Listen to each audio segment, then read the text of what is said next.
We're making creamy pasta with chicken. First, cook pasta according to the package.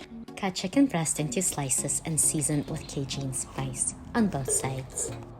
Next, add butter to the skillet. Preheat on medium-high heat. After, add chicken and cook on both sides until brown color. Next, add heavy whipping cream and sun-dried tomatoes and spices. Give a good whisk, add pasta, and stir it into the sauce. After, sprinkle the cheese. I'm using Parmesan cheese and parsley. Heat it through and voila, your dinner's ready under 30 minutes. I hope you enjoyed this recipe.